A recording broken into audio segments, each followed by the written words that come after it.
교재 받으셨죠? 스티커도 계속 모으고 계십니까? 꼭 챙기세요. 후회하지 않습니다. 스티커 잘 모아두셔서 우리 연말에 시상하도록 하겠습니다. 예수 그리스도 이번 주부터 이제 시작할 때 오늘은 이제 개론이고요. 다음 주부터 조금 더 자세히 보려고 합니다. 탄생과 어린 시절, 공생의 십자가 부활 승천 이렇게 보겠습니다. 9시 예배 때 제가 말했지만 계속 요새 예수님에 대해서 저에게 말씀하세요. 더 예수님을 알고 싶고 알아야 더 알고 싶잖아요. 모르면 알고 싶지 않은데 알수록 더 알고 싶고 사랑하면 좋은데 더 좋고 더 좋은 시간을 보내고 싶고 더 좋은 데 가고 싶고 또 좋은 거 보면 생각나고 좋을수록 더 잘해주고 싶잖아요. 그러니까 예수님을 잘 아시는 분이 예수님을 더 알고 싶은 거예요. 예수님과 친한 분이 예수님을 더 가까이 하고 싶은 거죠. 저는 여러분이 예수님을 정말 좋아하게 되기를 축복합니다. 또 위인이 아니고 존경하는 인물이 아니고 살아계신 나의 구원자로 지금 나에게 말씀하시고 지금 내 삶을 붙잡아 주시고 지금 나를 도와주시고 또 지금 나를 좋아하고 계신 그 예수님을 지금 여러분들이 믿고 좋아하게 되시기를 축복합니다. 그래서 예수님에 대해서 좀 더 연구해 보세요. 자료를 좀 찾아보세요. 예수님에 대한 책을 더 읽어보세요. 예수님의 말씀을, 예수님이 직접 하신 말씀을 우리가 알고 있지만 우리가 알고 있는 게 아는 게 아니에요. 그 말씀이 얼마나 깊이 있고 얼마나 심오하고 얼마나 넓고 또 얼마나 적용이 많은지 빨아도 단내가 나고 먹어도 또 먹고 싶은 게 예수님의 말씀입니다. 그래서 예수님의 그 진리 속으로 예수님의 그 매력 속으로 저도 빠져들고 우리 교회가 예수님에게 흠뻑 빠져봤으면 좋겠습니다. 오늘 말씀은 좀 간단히 할 거고 오늘 찬양을 할 건데 찬양 세 곡이 다 예수님을 부르는 찬양이에요. 왜 일부러 이 찬양을 골랐냐면 예수님을 부르라고 오늘 예수님을 반복해서 부를 겁니다. 여러분 다른 생각하지 마시고 예수님의 이름만 부르세요.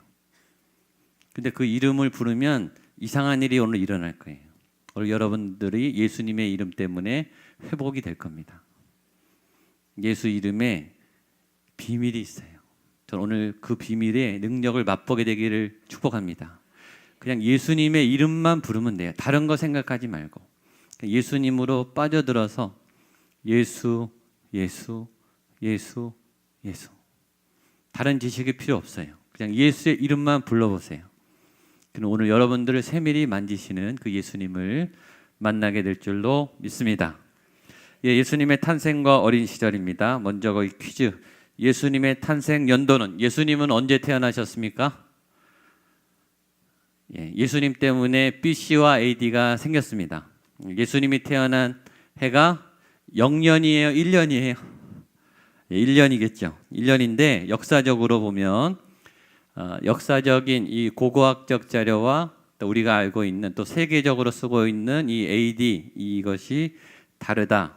이게 이제 학설이기 때문이죠. 왜냐하면 헤롯이 예수님이 탄생하셨을 때 유아 학살을 했던 그 헤롯이 BC 4세기에 죽었어요. 예수님 오시기 4년 전에 죽은 걸로 역사적 기록이 남겨져 있다는 거죠.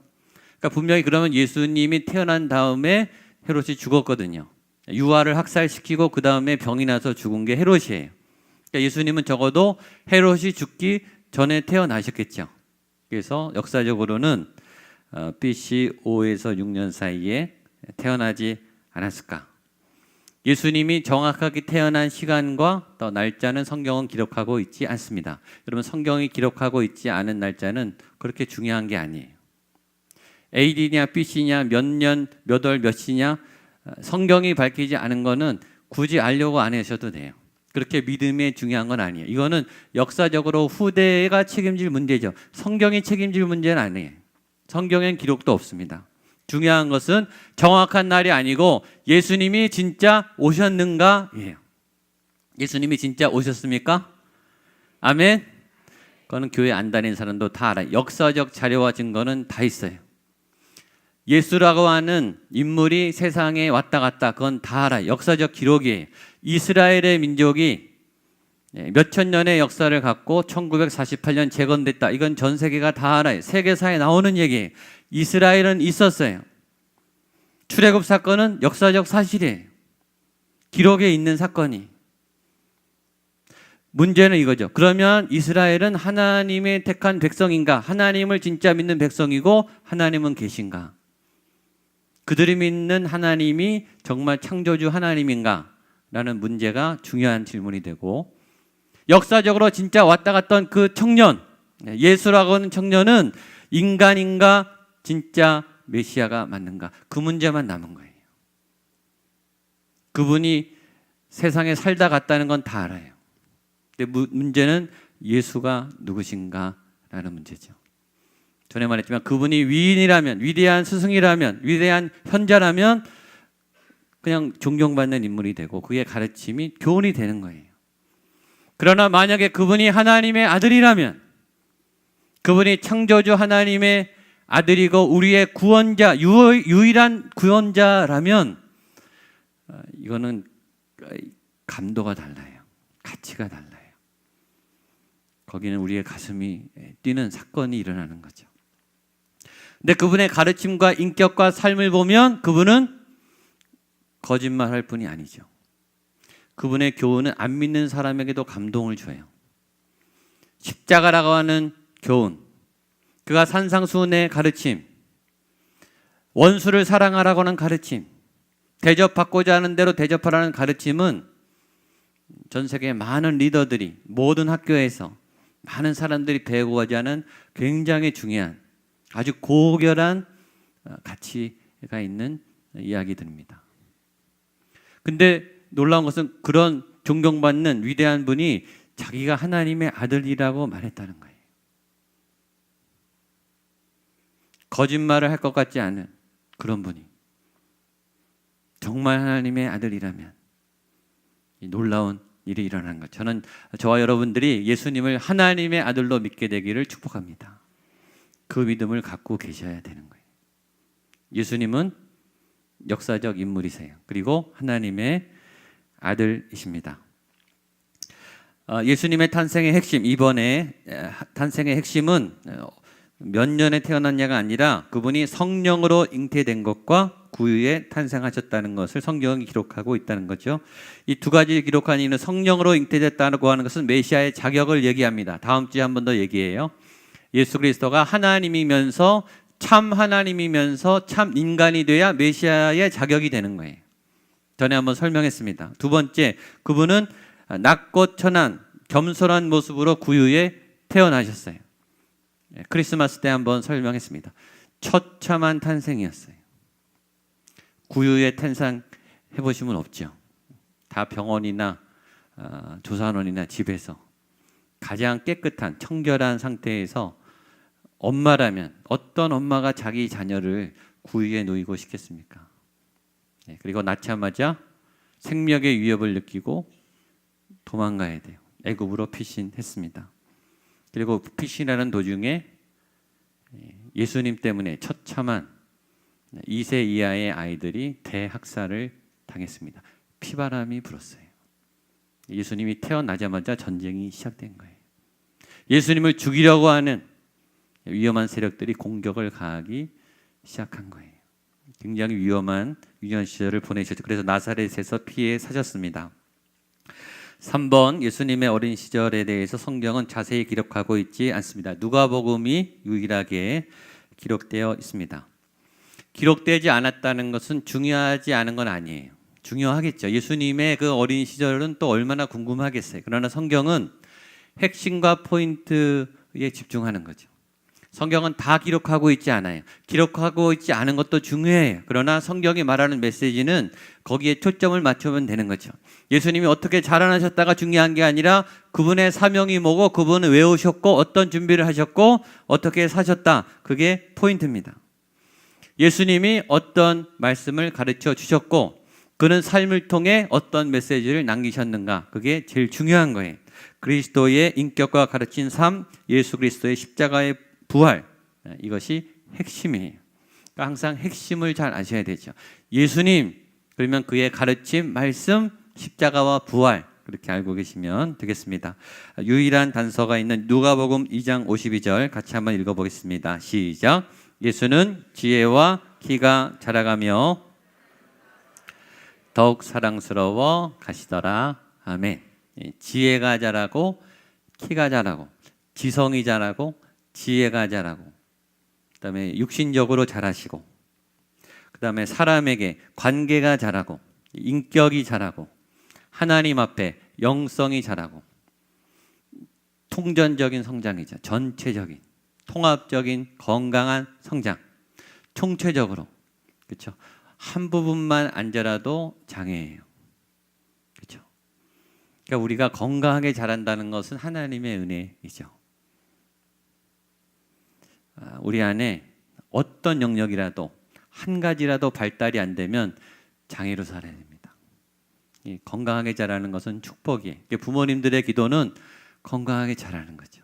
잘 먹고 또 잘 자고 그다음에 때를 따라 성장하고 친구 관계를 하고 또 자신의 삶을 개척하고 또 가정을 위해서 독립하고 정상이 아니고 기적과 같은 것입니다. 하나님의 은혜가 있어야 되는 거예요. 특별히 우리 자녀들이 지혜와 키가 자라고 하나님 앞에 사람 앞에 사랑받아서 건강하게 자라게 되기를 축복합니다. 크리스찬 부모라면 매일 기도할 겁니다. 기도하지 말라 그래도 기도가 나옵니다. 사랑하는 사람들은 기도가 나와요. 또 저도 신방 가면 꼭 아이들은 이렇게 기도해요. 또 이런 은혜가 넘쳐나기를 바랍니다. 예수님의 공생애는 3년이었습니다. 이제 다음 주부터 저희가 누가복음에서 본격적으로 보게 됩니다. 전에 얘기했죠. 30년 준비하고 3년을 사역하셨습니다. 딱 3년 하셨어요. 많이도 안 하셨어요. 딱 3년. 그리고 3년을 다 마치고 십자가에서 뭐라 그러셨죠? 다 이루었다. 짧고 굵게 3년 만에 끝내셨어요. 오래 안 살아도 됩니다. 할 일만 다 하면 돼요. 사명을 마치면 가도 됩니다. 너무 나이에, 너무 세월에, 너무 시간에 매이지 말고 시간을 압축해서 또 하나님이 주신 일들을 집약해서 그리고 우리의 생에 마치는 날에 하나님 감사합니다. 하나님 사명 다 했습니다. 사도 바울의 고백, 내가 달려갈 길을 다 마쳤습니다. 하나님 내게 주신 일을 내가 성실히 끝냈습니다. 그리고 나는 믿음을 지켰습니다. 저는 이 고백이 얼마나 감동적인지 몰라요. 믿음을 지켜야 되는 거죠. 달려갈 길을 끝까지 가야 되는 거예요. 마라톤 선수들이 얼마나 힘들겠어요. 그 피니시 라인은 얼마나 멉니까? 앞으로 아직 살 날은 얼마나 많아요. 해야 할 일은 또 얼마나 많아요. 헤쳐나가야 될 고난은 얼마나 많습니까? 그러나 하나님이 가라고 하신 자리까지 끝까지 가셔야 돼요. 끝까지 완성하게 되기를 축복합니다.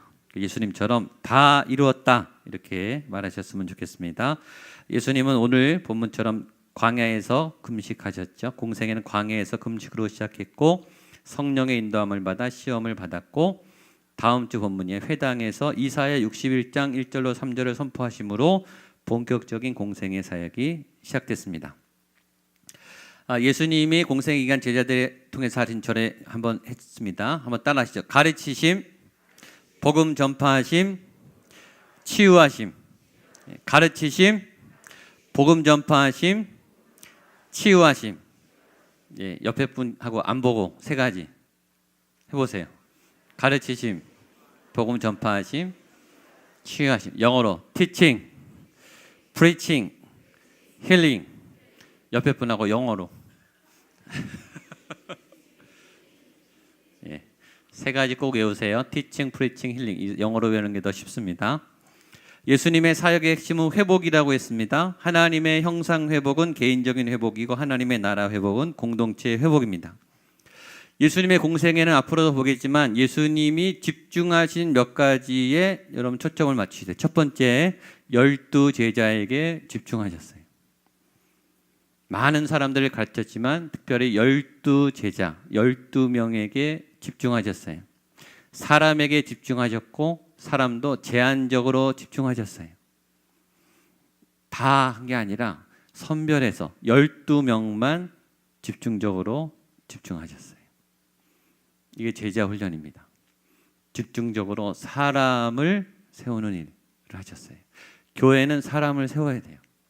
좋은 리더를 집중해서 집약적으로 하나님의 말씀을 가르쳐야 되죠. 두 번째, 예수님은 십자가에 집중하셨어요. 십자가라고 하는 마지막 정점을 향해 직진하셨어요. 한 번도 타협하지 않으셨어요. 한 번도 주저하지 않으셨어요. 그게 사명이셨죠. 그리고 그 십자가를 향해서 아주 올곧게 미련할 만큼 매를 맞으면서 뺨을 맞으면서 오해를 받으면서 불법 재판에 불리하면서도 절대 굽히지 않았어요. 사명을 위해서 십자가를 갔습니다. 세 번째, 그리고 교회에 집중하셨어요. 베드로에게 교회를 넘겨주셨습니다. 믿음의 반석, 천국의 열쇠를 주셨어요. 내가 너의 그 믿음의 고백 위에 내 교회를 세운다. 주님의 비전은 십자가와 교회셨습니다. 네 번째, 주님이 제자들에게 깨어 있을 때마다 성령을 기다려라. 약속하신 성령을 기다려라. 성령님을 소개했습니다. 승천하시기 바로 그날, 승천하시는 그 순간까지 약속하신 성령을 기다려라. 예수님이 사역을 시작하실 때 성령님에 이끌려서 세례요한에게 세례를 받을 때 성령이 임했습니다. 예수님과 성령은 뗄 수가 없어요. 성령님과 친밀해지는 여러분 되기를 축복합니다. 그리고 여기 3절에 나오지만 예수님의 가르침, 말씀의 핵심은 하나님의 나라예요. 하나님의 나라, 그게 교회예요. 교회를 세우고 하나님의 나라를 회복시키는데 말씀의 8, 90% 주제가 하나님의 나라입니다. 모든 말씀이 하나님의 나라로 돼 있어요. 하나님의 나라는 여기 있다 저기 있다가 아니라, 공간이 아니라 장소와 지역이 아니에요. 건물이 아니에요. 하나님의 나라는 너희 안에 있느니라 사람이. 하나님의 사람들이 이루는 모임이 하나님의 나라고 교회 공동체입니다. 거기에 집중하셨어요. 예수님 집중하신 거는 중요한 거예요. 여러분도 여기에 집중하게 되기를 바랍니다. 십자가와 부활, 이건 우리 메시지 테라피 때 많이 해서 아마 들으신 분들은 알 텐데, 십자가 안에 있는 역설과 모순 7가지가 있습니다. 십자가가 대변하는 하나님의 메시지, 세상의 논리와 또 세상의 조류를 뒤엎는 역설이에요. 혁신적인, 그리고 모순입니다. 모순은 말이 안 되는 거죠. 십자가는 형벌이에요. 십자가는 저주예요. 십자가는 죽음이고 십자가는 패배예요. 그러나 그리스도에게 십자가는 승리예요. 십자가는 구원이죠. 그게 역설이죠. 어떻게 수치스러운 형벌 제도가 구원의 상징이 됐는가? 하나님의 대반전, 대역전이 있었기 때문입니다. 그런 7가지 역설입니다. 1번부터 읽어보겠습니다. 시작. 낮추는 자가 높아진다. 올라갈수록 올라가는 게 아니라 내려가야 올라간다는 거예요. 낮출 수 있는 사람이 높아지는 거죠. 또 높은 사람이 내려갈 수 있는 거예요. 내가 낮출 수 있다는 것은 내가 높아졌다는 거죠. 내가 줄 수 있다는 것은 갖고 있다는 거죠. 줄 수 있기 때문에 나눠줄 수 있는 거죠. 이것은 세상의 자리를 초월하는 역설입니다. 우리는 자리가 중요해. 자리를 얻어야 돼요. 자리에 올라가야 돼요. 그러나 하나님의 사람들은 자리에서 자꾸 내려와요. 자꾸 떠나요. 오늘 아침에도 말씀드린 성령 충만하면 광야로 가는 거예요. 은혜 받았으면 전투하러 나가야 되는 거예요. 우리의 방향은 어두운 곳, 약한 곳, 우는 곳, 또 우리가 사역해야 될 마른 뼈 현장입니다. 2번 같이 보겠습니다. 시작. 나중된 자 먼저 되고 먼저 된 자 나중된다. 새 가족들이 제일 좋아하는 말씀입니다. 오래된 교인들이 싫어하는 말씀입니다. 순서 초월. 순서 초월. 지난주에 로마서 새벽에 강의하면서 바울이 얘기했습니다. 그러면 우리는 나으냐? 먼저 믿은 우리는 낫냐? 낫긴 몰라야 똑같이 죄인이죠. 자격이 없습니다. 우리도 할 말이 없습니다. 먼저 은혜 받은 것뿐이에요. 주장할 게 하나도 없습니다. 지금 또 죄를 짓고 있잖아요. 우리는 또 약합니다. 그래서 모든 세상의 기득권을 내려놓게 하는 아주 역설적인 진리이죠. 순서를 초월할 수 있습니다. 그리고 우리는 초심을 지켜야 되는 거죠. 세 번째입니다. 시작. 약할 때 강해진다. 세상은 능력을 향해 나아가요. 힘을 향해 나아가요. 그러나 하나님의 나라는 약해져야 된다는 거예요. 힘을 빼야 돼요. 내려놔야 돼요. 포기해야 돼요. 자기를 부인해야 돼요. 나는 아무것도 아니다 라고 고백해야 돼요. 그래야 나는 비워지고 내 안에 예수 그리스도가 채워져서 그래서 강해지는 거죠. 예수님의 이름으로 강해지는 거예요. 하나님의 능력으로 강해지는 거예요. 우리가 가장 강할 때는 내 힘이 가장 약해졌을 때. 성령 충만은 무아가 되는 거예요. 나는 사라지는 거죠. 나는 사라지고 하나님이 꽉 찰 때 에너지가 엄청나게 나오는 거예요. 우리 안에 여러분이 하나님의 능력이 나오게 되기를 축복합니다. 보고 싶어. 여러분 안에 하나님의 능력이 나타나는 사람들. 저분이 하는 게 아니라 하나님이 하시는 것처럼, 저분이 찬양하는 게 아니라 하나님이 찬양을 막 끌고 가시는 것 같아요. 저 선생님이 가르치는 게 아니라 예수님이 막 불을 토하는 것처럼 생명을 막 건드려요. 그런 걸 보여줘야 되지 않겠습니까? 세상이 우리 교회에 왔는데 여기 막 하나님의 역사가 막 일어나요. 하나님의 힘이 나타나요. 그럴 때는 우리가 약해질 때입니다. 힘을 뺄 때예요. 우리가 갖고 있는 주도권을 내려놓을 때, 하나님이 핸들을 운전할 때죠. 능력을 초월할 수 있습니다. 네 번째입니다. 시작. 비워야 채워진다. 우리는 자꾸 채우려고 해요. 자꾸 쌓아놓고 싶어요. 자꾸 저축을 해요. 자꾸 뭔가를 가져와요. 하나님 반대예요. 비워야 채워진다. 필요를 초월하는 거죠. 세상을 놔야 하늘이 담깁니다. 나를 비워야 하나님이 담기죠. 필요한 게 많죠. 모자란 게 많아요. 없는 게 많아요. 이 유혹을 이기기가 어려워요. 그런데 하나님은 이것도 가진 것도 별로 없는데 내려놓으라 그래요. 그래서 참 힘듭니다. 근데 비워야 채워져요. 기근이 와서 늙은 과부가 딱 양식 하나 남은 거 마지막으로 먹고 자녀랑 죽으려고 했는데 선지자가 나타나서 그거 놔줘라. 이 선지자도 염치가 없죠. 그걸 또 뺏어 먹어요. 되게 하나님의 말씀이죠. 그리고 과부가 그 음식을 양보합니다. 그러자 그 가정에 양식이 계속 공급됐어요. 버려야 채워지죠. 근데 성경은 그렇게 되는데 나는 그렇게 잘 안 돼서 문제예요. 한두 번 버렸는데 안 채워져요. 어떻게 해야 될까요? 조금 더 해보세요. 테스트입니다. 어디까지 비울 수 있나 우리 사이즈를 하나님이 보는 거예요. 그래서 잘 비우게 되기를 축복합니다. 또 하나 우리가 힘든 거 있습니다. 특히 남자들이 어려운 겁니다. 5번입니다. 시작. 지른 것이 옆에 분에게 져야 이깁니다. 네.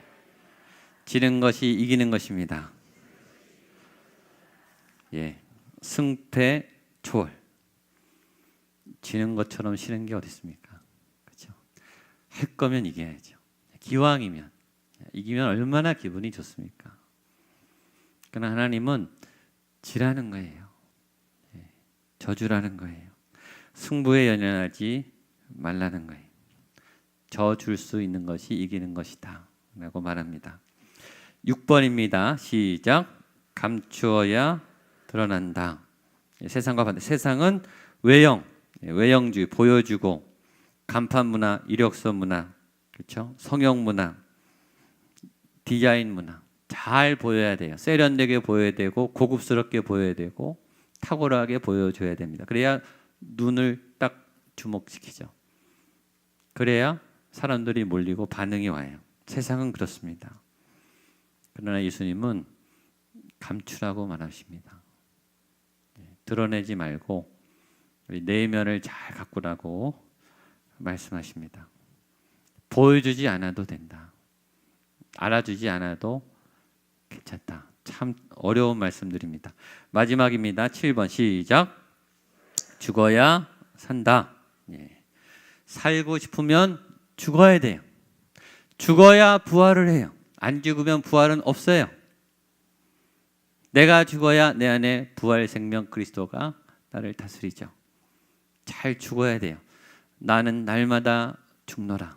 내 의지를 꺾고 내 계획을 꺾고 내 스케줄을 내려놓고 예수님의 스케줄로 내 기도 제목을 내려놓고 내가 기도하고 싶은 것, 기도가 이루어질 것도 많지만 그 기도 제목을 내려놓으셔야 돼요.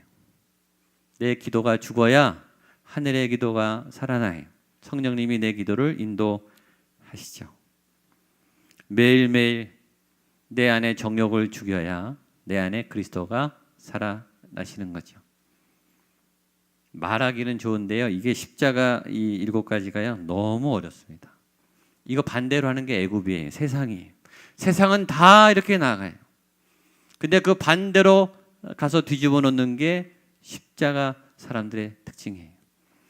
저는 여러분들이 이런 십자가의 놀라운 위대한 능력을 보여줄 수 있는 하나님의 사람들 되기를 축복합니다. 또 하나 중요한 것이 안식일과 주일입니다. 하나님이 구약에 안식일을 기억하여 거룩히 지키라 십계명에 있습니다. 지금으로 따지면 안식일은 토요일이에요.